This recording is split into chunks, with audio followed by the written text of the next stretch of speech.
2026ல் உங்கள் கேரியரோட உச்சத்துக்கு போகணுமா?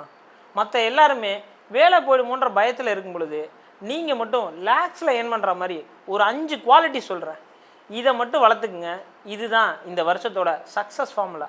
First, AI human collaboration. AI எப்படி வேலை வாங்குறதுன்னு உங்களுக்கு தெரிஞ்சிருக்கணும். இப்போ இருக்கிற இந்த உலகத்தில் ஹார்ட் ஒர்க் தேவையே இல்லை. சாட்ஜிபிடி, மிட்ஜானி இதெல்லாம் யூஸ் பண்ணி உங்களோட வேலையை 10 மடங்கு சீக்கிரமாக முடிக்கிற மாதிரியான ஸ்கில்ஸ் உங்கள்கிட்ட இருக்கான்னு செக் பண்ணிக்கோங்க. Second, personal branding. நீங்கள் ஒரு ரூமுக்குள்ளே உட்காந்து எவ்வளோ தான் உழைச்சாலும் அது அந்த உலகத்துக்கு தெரியாது.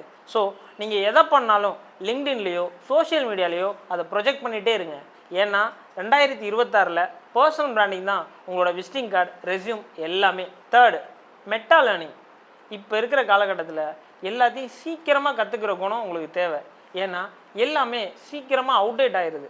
2026ல் உங்கள்கிட்ட இருக்கிற முக்கியமான குணம் ஈஸியாக எல்லாத்தையும் அடாப்ட் பண்ணிக்கிறதும் கற்றுக்கிறதும். ஃபோர்த், எமோஷனல் இன்டெலிஜென்ஸ் மிஷின்ஸ் கிட்ட கூட இருக்குது. ஆனால் எமோஷன்ஸ் மனுஷங்க கிட்ட மட்டும்தான் இருக்குது. ஒரு டீம் எப்படி ஹேண்டில் பண்ணுறது, ஒரு ப்ரெஷரான சுச்சுவேஷனில் அடுத்தவங்க மனசு புண்படுத்தாமல் எப்படி வேலை வாங்குறது, இதெல்லாம் உங்களுக்கு தெரிஞ்சுன்னா மிஷின்ஸ் வாழ போகிற உலகத்தில் நீங்கள் தான் ராஜா. Fifth one is resilience and adaptability. இப்போ இருக்கிற உலகத்தில் எது வேணால் நடக்கலாம். திடீர்னு உங்கள் கம்பெனி மூடலாம், உங்கள் வேலை போகலாம். அதெல்லாம் ஹேண்டில் பண்ணுற, அடாப்ட் பண்ணுற அந்த ஒரு புத்திசாலித்தனம் உங்ககிட்ட இருக்கணும்.